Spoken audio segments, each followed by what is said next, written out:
Baptisan ini adalah hal yang sangat luar biasa dalam kehidupan setiap anak Tuhan. Ya, setiap anak Tuhan yang mau menerima Yesus, mereka harus mendeklarasikan di hadapan para saksi-saksi dan para saksi-saksi awan, ya, bahwa mereka siap mati, manusia lamanya dikubur bersama dengan Yesus.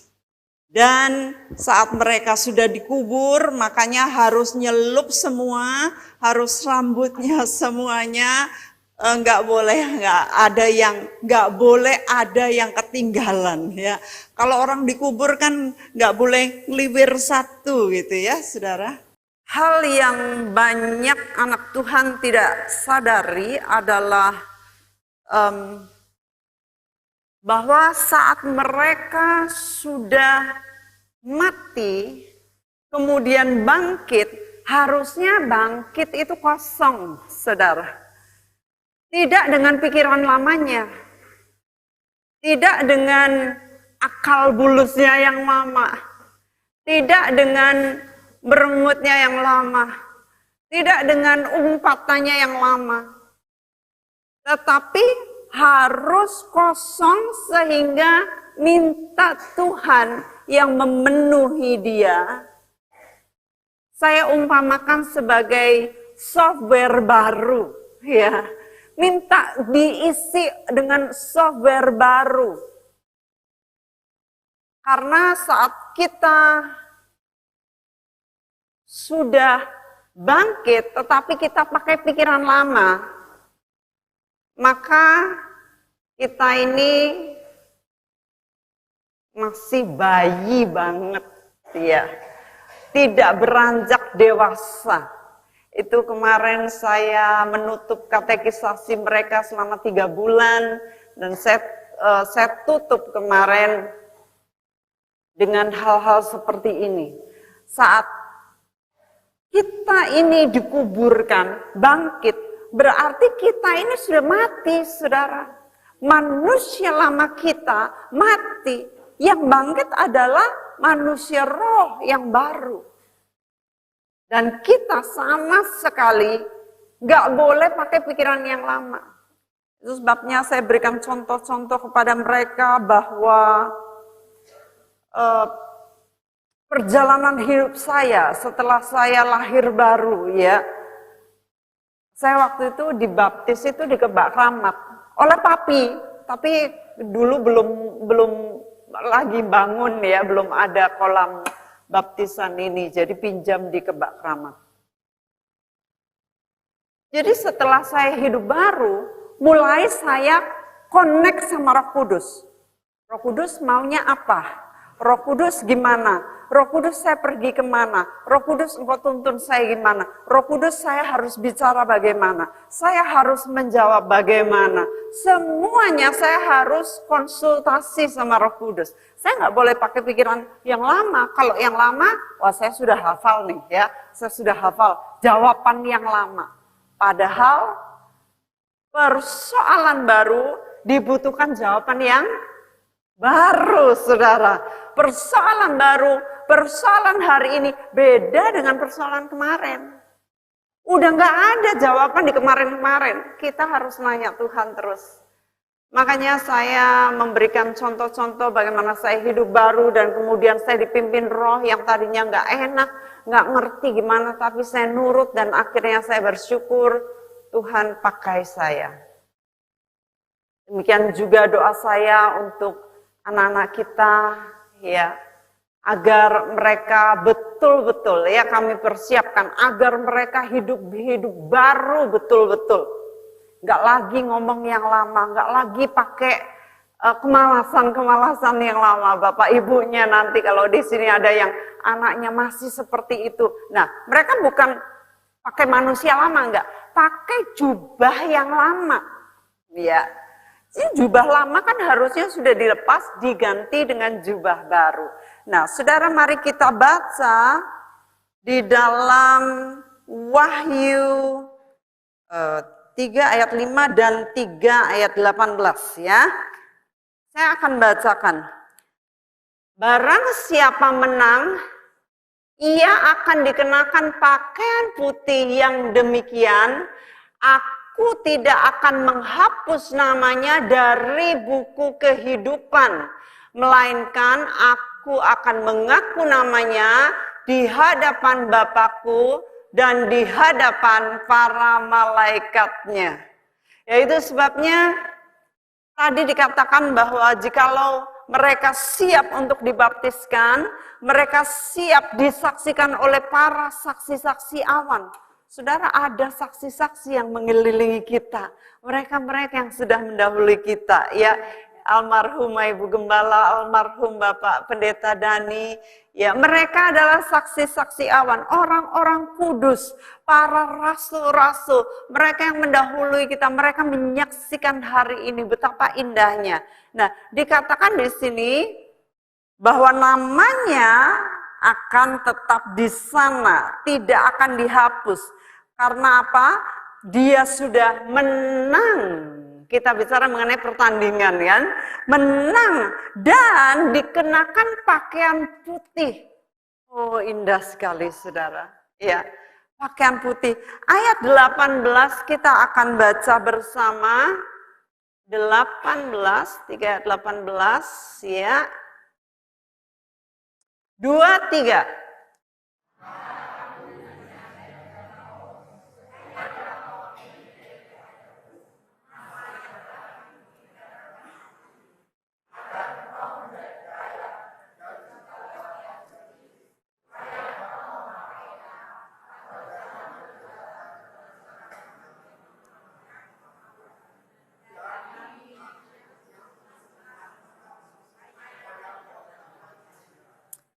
Amin. Saudara, dikatakan di sini bahwa kita ini akan dikenakan pakaian putih. Pakaian putih itu apa? Ya, pakaian putih. Saudara, kalau pakaian putih saat ini kita pakaian putih sih beli mungkin di pasar, ya, di Matahari, ya, di toko-toko. Ini pakaian putih jasmani, tetapi pakaian putih yang akan dikenakan kepada kita ini ada artinya, saudara.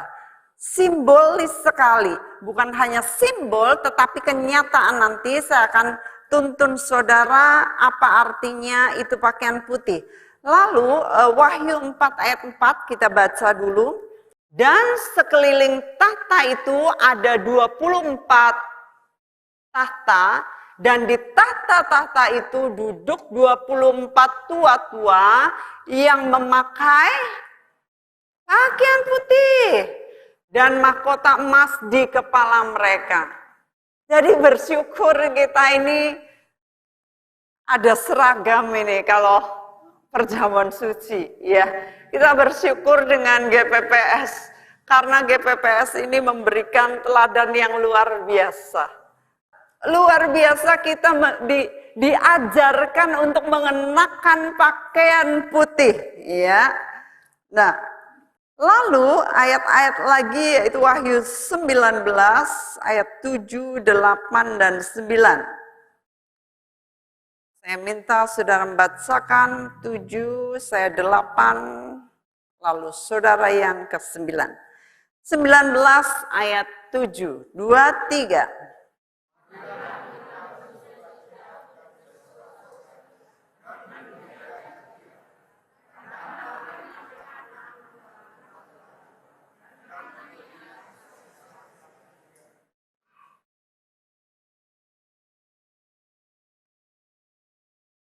Dan kepadanya dikaruniakan supaya memakai kain lenan halus, ya. Putihnya nggak sembarangan, tapi putih lenan halus.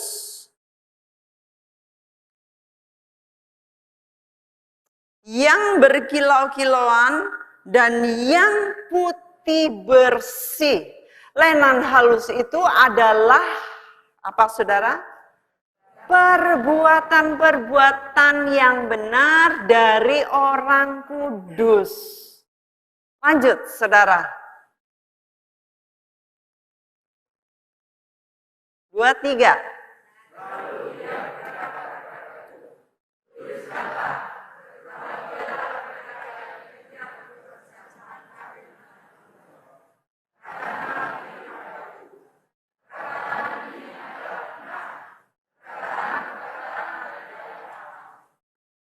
Jadi nantinya kita akan dikenakan pakaian putih, tetapi putihnya itu khusus, yaitu lenan yang halus. Dan lenan itu ya di surga nanti berkilau-kilauan. Artinya lenan ini adalah perbuatan-perbuatan yang benar. Saudara, kita ini disebut orang-orang kudus.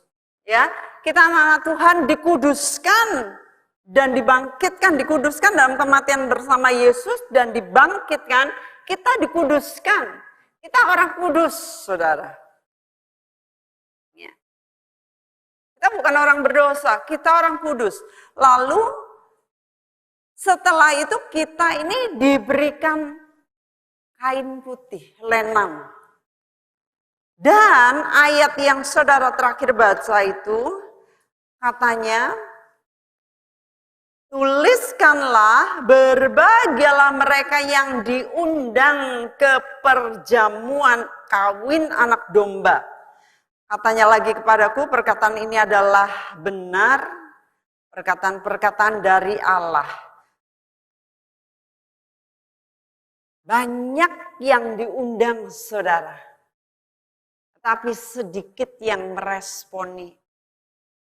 Saya bersyukur saudara ini meresponi undangan. Undangan ke perjamuan seperti ini. Perjamuan suci. Perjamuan dengan raja segala raja. Setiap minggu, setiap hari. Dia menantikan saudara. Banyak yang diundang, tapi sedikit yang menanggapinya. Itu ada di dalam Matius 22 ayat 1 sampai 14. Perumpamaan tentang perjamuan kawin.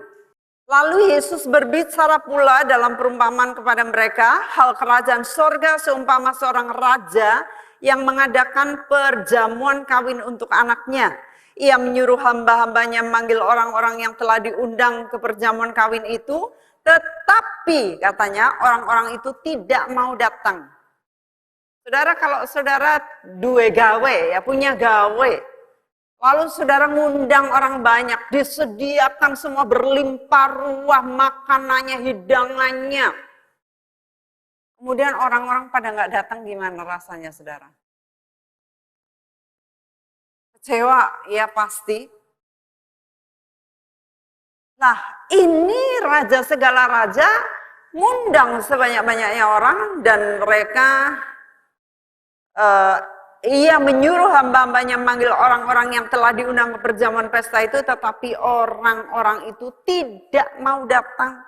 Ia menyuruh pula hamba-hamba lain pesannya, katakanlah kepada orang-orang yang diundang itu, sesungguhnya hidangan telah kusediakan, lembu-lembu jantan dan ternak piaraanku telah disembelih, semuanya telah tersedia, datanglah ke perjamuan itu. Wah, ini luar biasa. Tetapi, ya ini tetapi itu menyedihkan. Kalau ada undangan, tapi aku nggak bisa datang. Tapi aku repot. Tapi aku ini dan itu. Gelak nih saudara. Ya. Apalagi ini acara penting. Perjamuan kawin. Ya. Tetapi orang-orang yang diundang itu tidak mengindahkannya. Ada yang pergi ke ladangnya. Ladang mah biasa. Bekerja mah hari-hari udah biasa. Ya, ada yang pergi mengurus usahanya. Ya, hari-hari kan ada usaha, ya biasa. Ngurus karyawan biasa. Ngurus bisnis itu hari-hari, tetapi perjamuan ini penting. Ya. Dan yang lain menangkap hamba-hambanya itu, menyiksanya dan malah membunuhnya. Maka murkalah raja itu, lalu menyuruh pasukannya ke sana untuk membinasakan pembunuh-pembunuh itu dan membakar kota mereka. Sesudah itu ia berkata kepada hamba-hambanya, perjamuan kawin telah tersedia, tetapi orang-orang yang diundang tadi tidak layak. Saudara kira-kira adalah orang yang layak atau enggak layak? Saya tahu saudara orang-orang yang layak.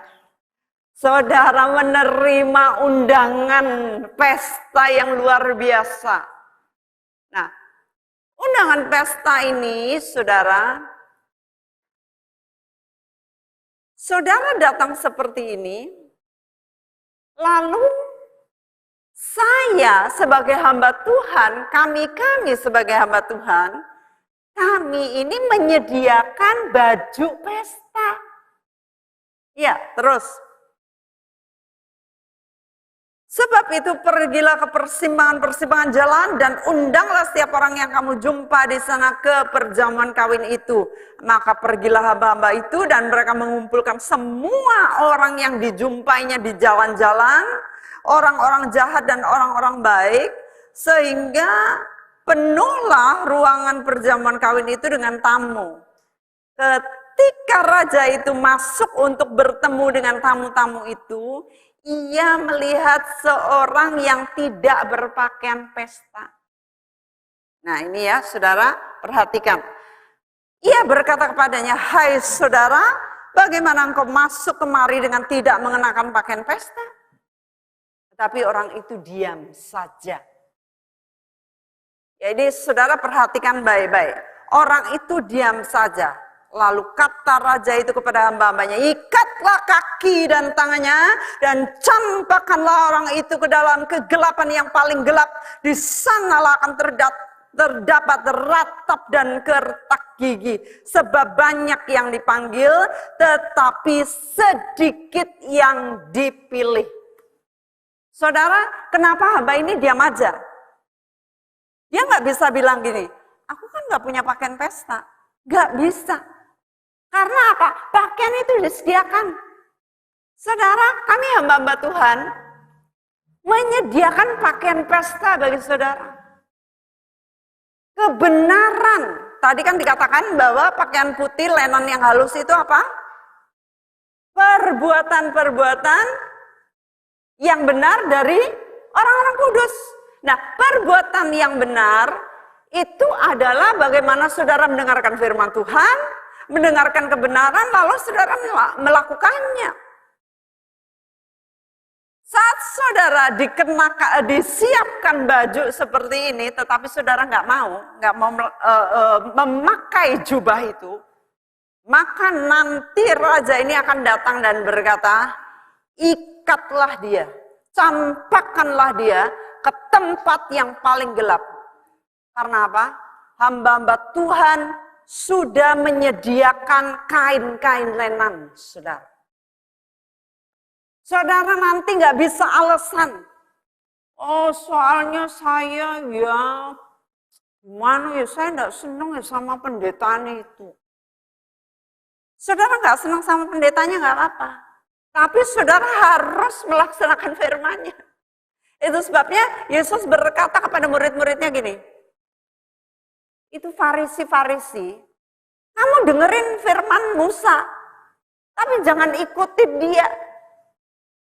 Ya, kalau kelakuannya nggak benar, jangan diikutin, saudara. Jadi pakaian ini, putih ini, hari demi hari, minggu demi minggu, disediakan bagi saudara dan saudara harus memakainya, harus mengenakannya. Nanti saudara saat saudara masuk ke dalam pesta bersama dengan raja segala raja, dia akan jalan keliling dan memperhatikan semua orang yang datang. Kalau saudara datang tanpa jubah kebenaran, tanpa baju lenan putih yang berkilau-kilauan, maka saudara akan diikat dan dicampakkan ke dalam api. Di sanalah kertak gigi dan ratap tangis. Saudara mungkin sekarang banyak yang beralasan.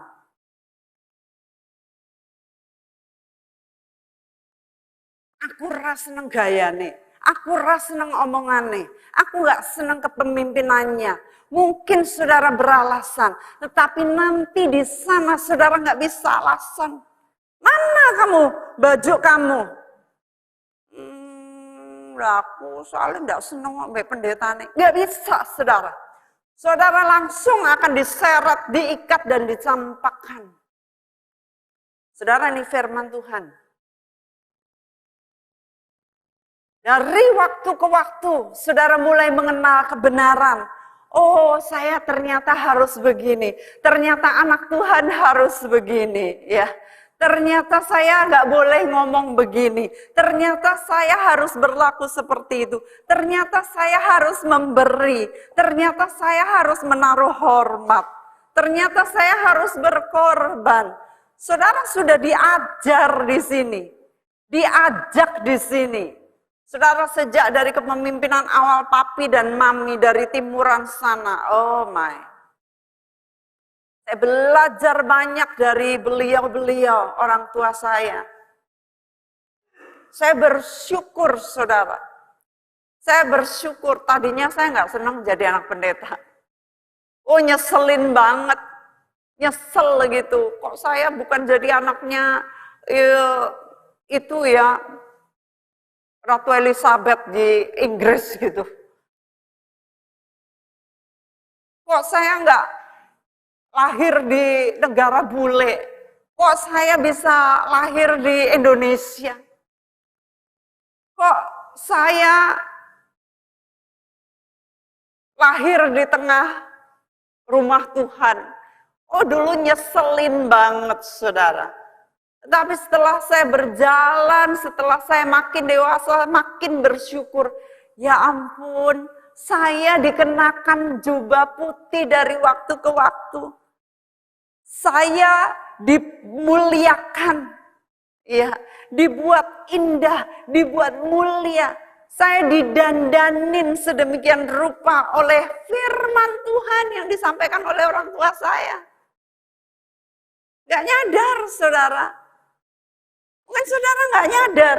Dari minggu ke minggu, saudara dikasih makan firman, dikasih pakai jubah putih, jubah kebenaran.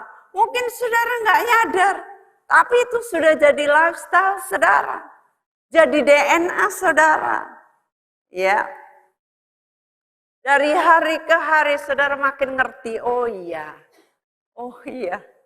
Kalau dulu mami tuh ngajarnya cerita sama saya, ibu-ibu kalau kebaktian itu ada yang kaki jegang gitu ya, katanya.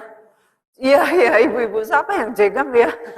Tapi itu nggak ngerti kan ibu-ibu kan. Kayak di warung di rumah sendiri aja, kaki dinaikin satu loh katanya mami gitu. Dinaikin satu. Iya, segera di rumah Tuhan kok yono. Mami kan luar biasa, bisa bengok gitu ya. Tapi jadinya kan teratur saudara. Di rumah Tuhan nggak kayak di numpak dingklek ya. Lalu kata mami, ada yang angop, wah, gitu. Jadi kalau saya telepon mami ya, mami tuh ceritanya lucu-lucu gitu. Jemaat tuh, wah, kok, wah, kayak berman plombok kepedesan gitu. Itu ditutup ya mulutnya, nah, mami kan gitu ya. Ngajarnya bagus saudara, kalau dibok gitu sekalian malah eling saat terusnya kan. Ya halus-halus, Bu, ditutup J, besoknya buka lagi, wah gitu ya. Mami malah pang sekalian malah, waduh, meh angop kelinganku timbange dia numbe tante. Timbange diloke saka mimbar ora enak. Terus apalagi ya, mami nggak hanya itu, mami cerita yang lucu. Kayak, wah satu hari Pak Pawiro, mana Pak Pawiro? Halo Pak, niki kenangan nggih Pak nggih. kenangan memori. Mami gini, Pak Pawiro takon doa, wah doa nelok banget. Bapak yang di surga, Bapak yaitu yang di surga. Saya yaitu datang kepada Bapak, yaitu saya meminta jodoh, saya kepinggel-pinggel karena oke yaitu nih. Tapi itu bagus, elok. Mami seneng loh Pak. Mami Bu Gembala niku wah seneng dicerita-ceritake bolak-balik. Terus suatu hari sapa to? Sapa kaya jemaat baru to Pap? Sapa to Pap? Mami gitu. Mbah ki sapa? Didelok-delok walah bakno Pak Pawiro semiran semua dari rambut dan kumis dan ini disemir hitam sehingga nampak seperti Joko. Itu saya eling terus Pak. Berapa tahun saat ini Bapak ras semirannya tetap ganteng Pak nggih. Gitu. 95 misi dengar ngeten. Pak Pepe kok pundi ngeten. Jadi didikan papi mami, Bapak Ibu Gembala Saudara tuh luar biasa. Kalau saya kan didikannya rodok masih agak halus Saudara. Kalau bisa tegas, tapi halus. Misalnya soal makanan ya, refreshment di sana disediake. Itu ibu-ibu njumutin terus kok dilebokke tas, dikeke putune. Lah, saya kan ceritanya gini toh. Tak ceritanya gini Saudara ketawa, tapi kan ada yang ketampar sidik toh. Oh, kalau mami, oh jangan pakai si jiwa. Iya toh. Lawang itu bukan buat putu-putu Saudara, itu buat Saudara di sini. Makan secukupnya, makan Saudara cukup boleh, tapi jangan dibawa pulang go putune sampai Saudara semaput. Tenano ada sing semaput toh. Ya. Nah, saya kan ngomongnya halus ya. Tapi sama didikan Saudara. Ini didikan, ini menolong Saudara ya. Supaya Saudara mengenakan jubah yang putih. Kalau saya di pemuridan Saudara, banyak mendidik para pendeta-pendeta, banyak mendidik para murid-murid, bisnismen ya, yang ngomong nggak keruan pun saya setelin. Iya, misalnya, wih kita anak Jan, angel setengah mati. Di firman ada nggak setengah mati? Nggak ada. Kalau Saudara ngomong setengah mati, berarti kalau setengah lagi mati.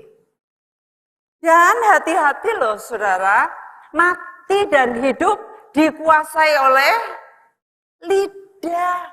Kalau Saudara ngomong, iki angel tenan, iki bojo tenan,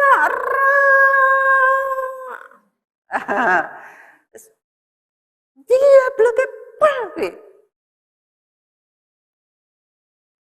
Iya, ndablek. Ya. Anak jangan nakal lho ya. Cowok nakal terus kayak gitu. Ning gone sekolah aja nakal lho ya. Jadi diomongin nakal. Nakal. Nah, Saudara kan mengutuki. Nah, Saudara bisa ngomong, ya, kamu yang baik ya, yang taat ya, yang nurut ya. Daripada Saudara nyepatani. Saudara, kita dari hari demi hari berubah oleh pembaharuan akal budi. Firman ini akan menolong Saudara untuk berubah. Ini adalah baju putih yang disiapkan oleh kami hamba-hamba Tuhan. Saudara mau pakai enggak? Terserah Saudara. Itu adalah nanti menjadi tanggung jawab Saudara di hadapan Tuhan. Sebagaimana saya sudah ceritain, omongin dia lalu-lalu. Bagaimana saya menolong orang untuk melepaskan diri dari ikatan-ikatan. Dari jimat-jimat 3 hari yang lalu saya lagi bakar lagi jimat, saudara. Kalung-kalung nggak tahu itu dapat dari mana. Lalu bandul-bandul ada, saya nggak lihat lah. Saya doakan, lalu saya urapi dan saya bakar dalam nama Yesus. Saya tutup bungkus semua dan saya bersyukur orang-orang itu mau, saudara, mempercayai. Ya, bahkan bukan hanya jimat, kayaknya hal kecil, saudara. Satu hari saya mengadakan camp, ya. Tuhan minta saya untuk pergi mengadakan camp ke beberapa kota, ke kira-kira 3-4 kota, di mana satu di Bangka, satu di Palu, satu Surabaya, dan satu di Jakarta. Saya mengadakan camp sendiri dan pesertanya murid-murid yang ada di kota itu dan sekitarnya. Nah, pada waktu di Bangka, ini ada pendeta. Pendeta ini masuk di kelas kami dan ada di kelas yang saya pimpin, pendeta ini. Pendeta ini adalah pendetanya pendeta-pendeta. Ya, tahu ya, saudara? Pendetanya pendeta-pendeta, pemimpin dari pendeta-pendeta. Jadi kalau nggak salah dia ketua API gitu, Asosiasi Pendeta Indonesia atau apa, atau ada namanya lah. Lalu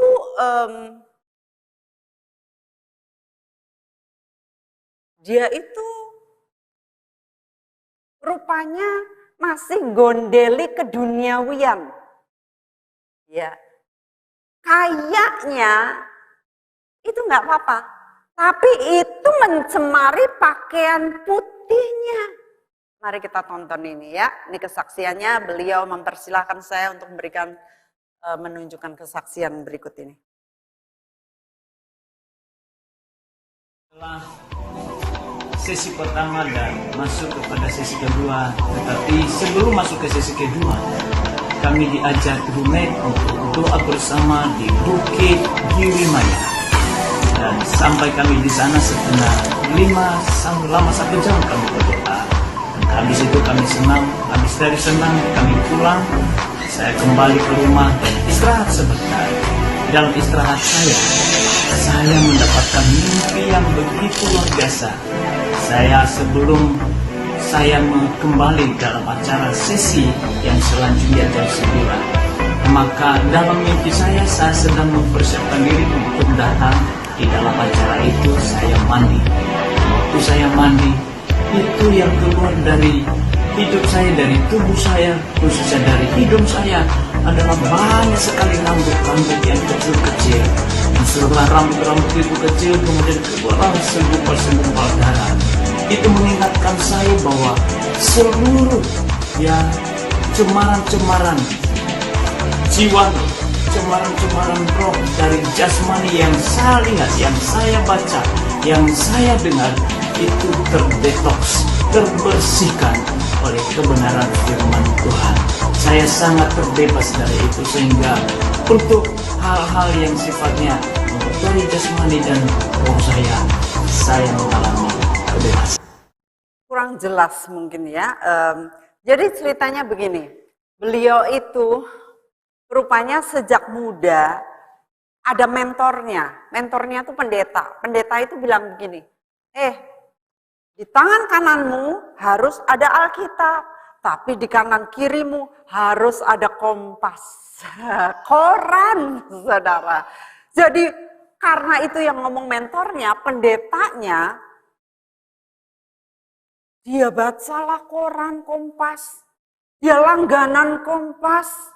Zaman dulu masih pakai yang kertas gede ya, koran gitu ya. Dia baca halaman per halaman, gak ada yang dilewati. Tapi nanti kalau baca Alkitab,